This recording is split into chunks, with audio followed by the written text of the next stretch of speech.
The story of one of our last historic burger spots starts with Robert Wine, spelled W-I-A-N, born in funky Philadelphia in 1914. The Waynes leave Philly for Glendale in 1928 when Robert was 14. Their home on Royal Boulevard in the hills of Glendale is now a Glendale historical landmark. Less so because of Bob's Big Boy lived there, and more because Robert's father imported hand-carved wooden furniture and built a 3-story Mediterranean-style house. So it's like a beautiful building from the 20s that's just preserved. Does it have like an Art Deco boy standing in front of it? Yeah, it's got a little Art Deco boy. Holding a copy of The Great Gatsby. The green light from across the way. Everything seemed to be going great for the Wines, and then the Depression hit. Oh, boy. In 1929, Robert's father lost everything in a stock market crash, forcing his teenage son to go get a job. Robert, I can't, but you do it. Yeah. I got to build this house. Robert Wine takes a job in the kitchen. A few years later, he graduates from Glendale High and marries his high school sweetheart, Frances. He worked as an overnight dishwasher at one of the White Log coffee shops, which was like a West Coast equivalent to White Castle, but coffee instead of burgers. I don't know. Would they serve you square coffee? Square coffee, yeah, in a little square cup. You've got to order 12 of them, though, to feel full. This job is important for 2 reasons. First, being that it's Robert's first foray into the food industry, which he finds out really quickly that he loves. Sure, important, but more specifically, it would be the first pairing with his boss, David Wood, who would later become the purchasing agent for Bob's Big Boy. Like as I learned reading this, he kind of like builds people through time until he gets to Bob's Big Boy, and suddenly like he has like a catalog of people behind him who like Robin Hood. Like Robin Hood, yeah, like a gathering of merry men. After the White Log coffee shop, Wine moved onto the Glendale location of the Right Spot. Oh. Fans of our early work might remember that the Pasadena location, the Right Spot, is said to be ground zero for the cheeseburger made by Lionel Sternberger. This was Wine's favorite restaurant, and he made the move to work there because he wanted to learn everything he could about running a local burger spot just like that. He wanted to make his own, so he like went to the best of the best. So Bob's Big Boy, or as you know him, Robert Wine. Robert Wine's large child. This was all sort of a... well, I guess the Right Spot was pre-Tommy's, right? Yeah, I think so. But it's all sort of the same, an outgrowth of the same sort of impulse of hamburgers in LA. Yeah.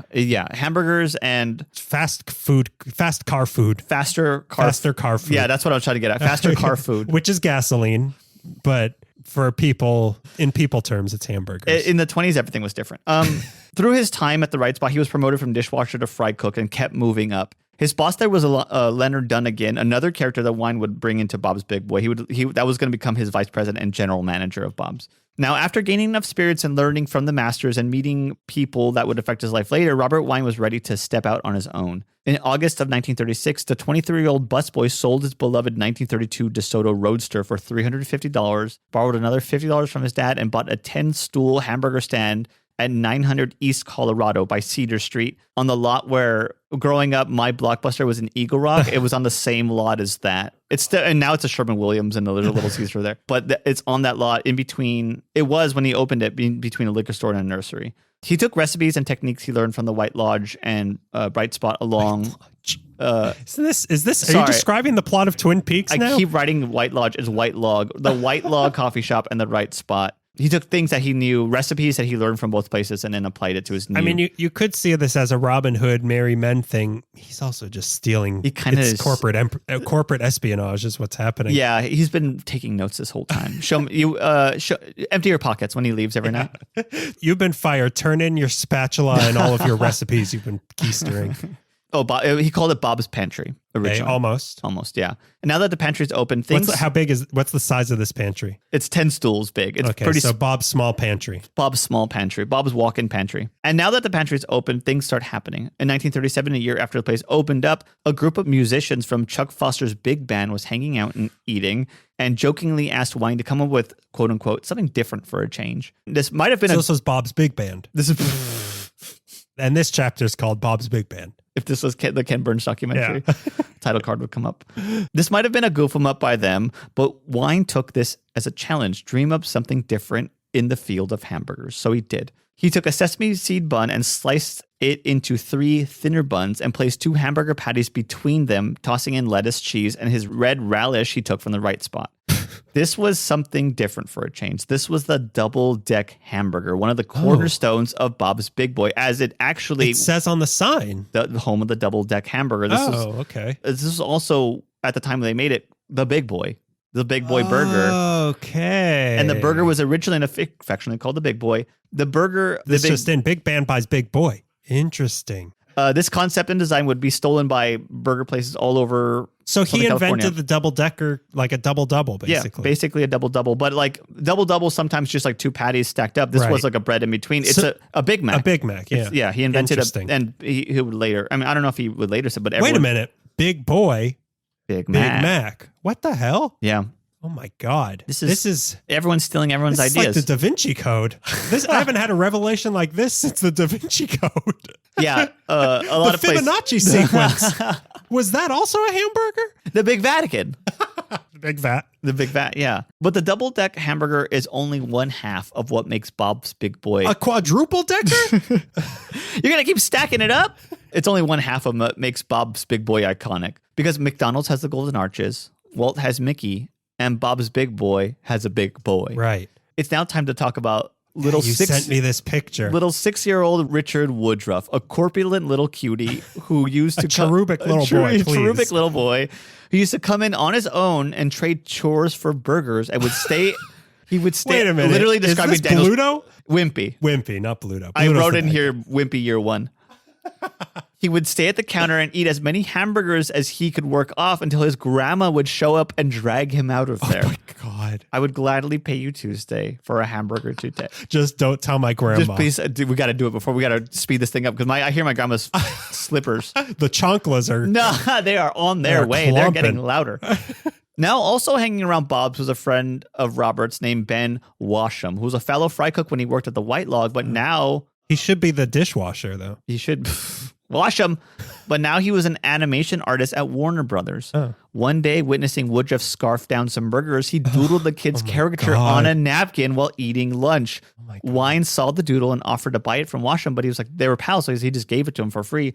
This corpulent little cutie became the cherubic little boy. Cherubic little fella became the iconic Bob's Big Boy mascot. Wow. And now on the cusp of opening a new location, Bob's Pantry was now becoming Bob's Big Boy, with Big Boy referring to the burger, but also with a big boy as a little porker. Do we have an update on this boy? Like, is he still alive? 11 hamburgers. I didn't look into whether Richard Woodruff was alive or not, but Richard Woodruff, if you're listening right now, for the love of God, stop eating hamburgers at your... Wait, this just in. We're getting an urgent telegram from Bob's Big Boy.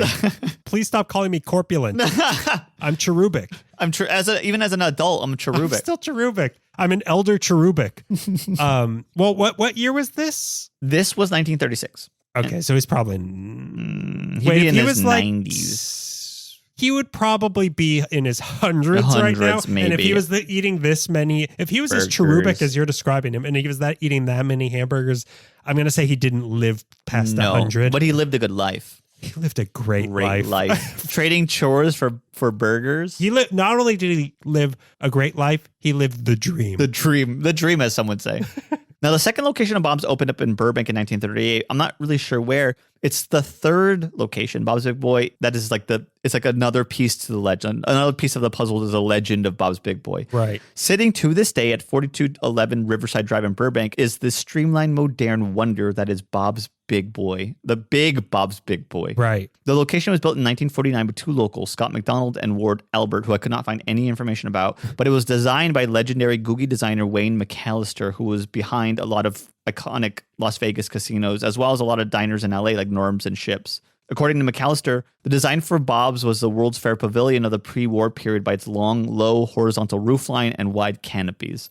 This location, with its broad, curving window walls, slanted angles, its use of glass, and its large neon sign illuminating over the boulevard, was one of the shining examples of coffee shop car culture Googie right at the moment that look was about to land hard. And I like to think that Bob's Big Boy being centered between Warner Brothers and Hanna-Barbera Studios at the dawn of the 50s marks itself as a look that was chased after in cartoons. I'm looking at you, Jetsons. And was Disney around there yet? Oh, in the 50s? I imagine it was, yeah. Yeah, they were down the street with the Grand Central Air Terminal is. Right. So they were all around this big, giant looking Googie, at this big boy. Yeah, this big boy, yeah. So I like to think a lot of cartoons that I grew up with like especially Jetsons, which has so much Googie looks in it, has to lend a little bit to places like Bob's Big Boy and Wayne McAllister designs. The original one is the one that's in...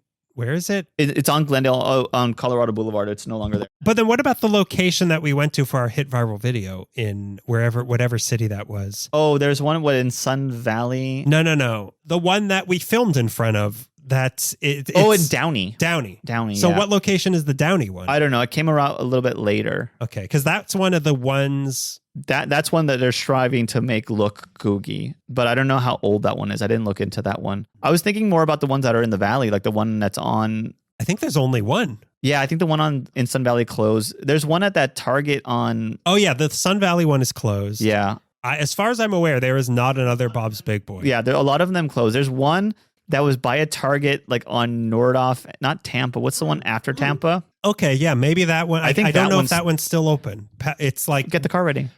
It's a quick break. We're going to west of the Northridge Mall. Yeah, we're going to go to Winnetka. So not long after that, in 1952, the Bob's Big Boy franchises start opening. Well, the first was a Dixie Drive-In in Hazel Park in Michigan, opened by John, Louis, and Fred Elias. The Elias brothers went on to open 100 more locations through 1964. 100 more locations? Yeah. Because I know that there used to be a lot of Bob's Big Boy. Yeah, I remember growing up, there was a lot more. In the 60s. I had to hit you. They opened 100 locations, and they were tinkering with the title and landing on the Elias Brothers Big Boys, kind of what they ended up with. And then there's also like the Fritches, that's like another sort of franchised out. And so it was kind of big in like Michigan and Canada, like that region. Was that like the northeast? In 1964, back on Riverside Drive, the Mop Tops from Liverpool stopped by Bob's Big Boy around the time their album Help was released, and they did their second stint on the Ed Sullivan Show. Is that true? So because I know that there's a sign at one of the booths saying this is where the Beatles ate. So it actually did happen. Yeah, the Beatles booth is real. The Beatles stop the presses. Stop the presses. Yeah, the most important Beatles news just landed. The Beatles wanted to eat at a quote-unquote real American diner and were taken to Bob's, where they took a corner booth, and their meal was commemorated with a plaque that reads, "The Beatles booth, John, Paul, George, and Ringo at Bob's Big Boy." And people wait hours to sit at the Beatles booth. Did they pull a polyester punch or whatever? Yeah, they pulled a polyester punch, and it's the reason they're running at the beginning of a hard day's night is because they're running from Bob's Big Boy. Boom, boom, boom. Still balancing the hamburger. He's got George Martin's head on a platter, which is why his hand is held out. George Martin's head, and then their manager's head as well. Again, I can't think of these white people's names. Bob something. Was their manager? Bob Dole. I don't remember their manager's name. Let's say Billy Preston then. Well, yeah, Billy Preston, yeah. But also it became a common spot for like a lot of people. Like it was, Bob Hope, Burt Lancaster, my enemy, Mickey Rooney, Conan's enemy, Jay Leno, Debbie Reynolds, Jonathan Winters. They're all like regulars at Bob's Big Boy. Amongst his workers, Robert Wine was loved and adored. He treated his employees incredibly kindly. He let the workers keep all of their own tips, allowed flexible hours. How nice of him. Yeah, how nice of him, yeah. He provided benefits and medical insurance, which was a big deal at the time because, nobody was really, not a lot of people were doing that. But glad things changed then. But most impressively, he offered all employees a share of the company. He set aside 20% profits for employee pensions, which required no contribution from the workers. And according to an article in the American Business History page, one dishwasher retired with over $170,000. A waitress ended up with $600,000 because of this. So there was... they were skimming off the top. Off the top. Yeah, this is a money making. This is a laundering scheme. Maybe it was working as a low-level employee himself that gave him some like empathy. Maybe it's just being a good dude, but he was really looking out for all his employees. Bob's big heart. Before the Riverside location opened, this was 1948, Wine was elected as Glendale's youngest serving mayor at the age of 34. That was historic in Glendale at the time. That's young? I guess so. For a mayor, yeah. In the 30s, yeah. Or no, 40s. Also worthy of note was that he polled the highest number of votes ever cast for a candidate at the time, which was 13,450 votes for him.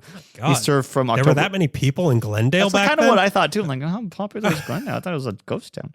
He served from October of 48 to April of 49, and the next year is when the Riverside location opens. Anyways, back to our timeline. It's the mid-60s, and Robert is doing very well financially, but one of the arms of Bob's Big Boy was a shrimp fishing company that would supply Bob's with shrimp. And between 1966... Wait a minute. This isn't going where I think it's going, is it? No.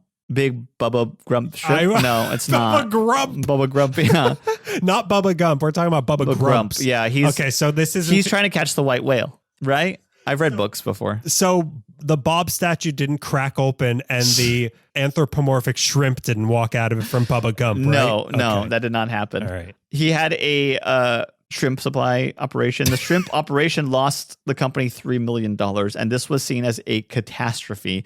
And it was so bad that the board of directors needed him to either resign or sell the company. And he did. Or eat all the shrimp this shrimp right now. He did. He sold the company to Marriott for what is today $55 million, but stayed on as both vice president and president of Marriott. Marriott, at the time I was reading, I didn't know this, they were like a restaurant chain first and then became hotels later. Like Howard Johnson? I guess so. Or was it the other way around for Howard Johnson? I feel like I think Howard Johnson was a hotel with a restaurant. I can't tell these white names apart. These white business names apart. Okay, let me look through the green book and get some hotels you would know. So he sold to Marriott for $55. Well, he also knew like the guy Marriott. Like they knew each other from like food. J.W. Marriott? J.W. Marriott, yeah. But Robert Wine stayed on as vice president and president of Marriott's Big Boy Restaurants of America division, and later became a board member before retiring in the 70s. Marriott owned over 100 locations of Bob's through the different franchises across California, Michigan, and Canada, but they were slowly shifting from restaurant, like I said, from hotels, and something was getting lost in the mix. Sales were waning through the years as drive-in burger chains had to compete with the more modern idea of fast food, along with other sit-down family diners like Caro's or Coco's or whatever. Wow, I haven't thought about Caro's in a long time. Yeah. I loved Caro's. Me too. And Coco's too. Coco's was a lesser Caro's, but I also liked Coco's. Yeah. Culture was changing and Bob's had yet to become retro. It was just old at this point. I remember like... Just hang in there. Just you got to outlive Johnny Rockets and you'll be fine. Good luck though. Several locations closed down, including the original on Colorado Boulevard, which broke so many people's hearts. Marriott later sold the franchise to the Elias brothers in 1987, which, if you remember, those are the three brothers in Michigan who first bought the franchises out from Robert Wayne. Through the 80s as well, local spooky dweeb and hottie to sad girls everywhere, David Lynch would often make his collaborators or peers, such as John Waters or Mel Brooks or Laura Dern and Kyle MacLachlan, meet there at the Riverside location. Bob's Big Boy... he kept them going. Basically the kept casting process of David Lynch. All the David Lynch movies.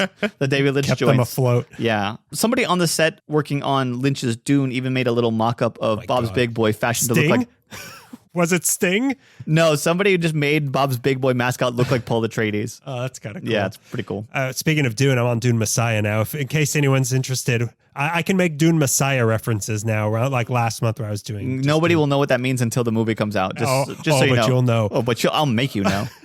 Through the 90s, the Riverside location was threatened with demolition several times before being declared a California point of historical interest in 1993. Because of that, renovations were made to the sign and the dining room, and an outdoor eating area was added. The drive-in area was converted to a drive-through window, which I don't think is active. Yeah, the window's active. Is it active? I think the window is active only during car night. Oh, okay, yeah. I'll get to car nights. Thank God. Just when they are. Sadly, Big Bob wouldn't see this. Robert Wine died in 1992 of a cerebral hemorrhage at the end of 77. After he retired in the 70s, he bought an 800-acre ranch 30 miles southeast of Palmdale in Valermo. I don't know how to say it. You can't keep these white names of cities. But later he moved in the 80s to Newport Beach. Now that's a not white name of a town. You can see the corpulent little cutie mascot in Austin Powers. He's a big rocket for Dr. Evil. There's a few scenes shot there towards the end of the greatest crime movie all time, Heat. Is it really? Yeah. Huh. When they steal the Bob hamburger? They steal the Bob hamburger, yeah. A lot of people die. Al Pacino talking to Robert De Niro on the phone. Hello, baby. Hello. Al Pacino speaking. And she's got a great ass. The plane went down. Also, there's like 270 locations of Bob's Big Boy in Japan. And really? And the menu strays from Americana. Were you my mom? And it offers a preference towards hamburger steaks as well as like cheese-filled hamburger patties. What does that mean? What's the difference? Because I think I've heard the hamburger steak. What does that mean? Just I don't really know. Like a country fried. That's what I assumed. Yeah. Okay. Like country fried hamburger, ground beef. Okay. I'm in. Okay. I don't know what it is, but our idea of it, I'm in. I'll do. Yeah. They also have like spaghetti, chicken steaks, pork steaks, and then regular steak. You can also order your food as part of the Big Boy Viking buffet, which means your meal includes all you can eat salad, soup, rice, and curry. Wow. Wait. Okay. This is in Japan. Yeah. Okay. In Japan. Every Friday they are famous at the Burbank location for their curry. They're well known for their curry. Yeah. Every Friday night from 4 p.m. to 10 p.m., Bob's Big Boy Burbank hosts a classic car show, and the menu remains classic Americana. I went yesterday for the first time in a long time. No, I went to Bob's Big Boy to eat. Okay, and then go to the car show. It was on Friday. Where are the cars? Yeah, what's up? Look at this Honda Civic. Nice Accord.